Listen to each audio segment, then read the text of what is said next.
Conjuring had a much different feel. It reached I had more people that would come up to me and say, I don't like horror movies at all. Like women that would just say, I'm not a horror movie guy. I love that movie. It's a really great movie, not just a horror movie, and I think that's because of the world that they created and the attention to the character and the relationships. That's really vital. And that Vera and I have some really beautiful moments that I think are what makes people care about the Warrens, even if they're laughing at him at times or enjoying the ride or they're fearful of them. So you couple that with a family in distress, with kids in distress. That makes people get really invested. I've had some great leading ladies, but Vera is so special to me because we we have a built-in history. I think knowing her socially before I even worked with her, she directed my wife and her movie that she directed, Higher Ground. So that Vera directed. So it we came into it as I feel like we really get each other. You can probably tell by the amount of times we crack each other up. So um, I think and yeah, when we both got the offer for the first one, we both emailed each other, and we always wanted to work with each other and sort of circled around other projects. So it's a great fit.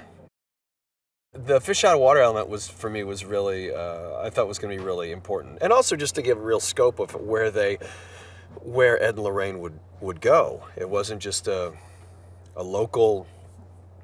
That they didn't just solve local cases. I found that very fascinating that they traveled a lot, and that sort of shows how in this world how important they were.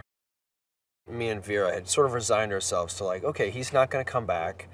That's cool. He'll have a hand in producing it and hopefully writing it and putting his touches on it. And I'm sure we'll get a great director because the movie did really well. So we'll be in great hands with whomever we get. And then all of a sudden, after about 5 or 6 months, there was like little noises about. And James and I would text every now and again, but I didn't want to push it and say, "Are you coming back?" Because I didn't want to put him in that position to have to either lie to me or burst my shatter my dreams. So I didn't ask him anything about it. And then I sort of heard rumors about he's taking the meetings. He's going to go back in there and talk to them. And then I thought, okay, this is going to be great. Fans of the first one are gonna love it because I think the elements that won you over for the first one are there. I'm excited about the people that maybe didn't see it the first time around or don't know the world that we're telling.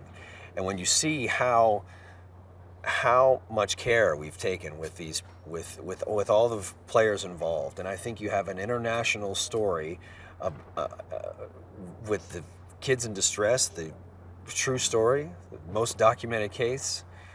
That's always fascinating for anyone that says, well, it's never happened to me. But wait, it really did happen to these people? You're constantly going, it really did happen?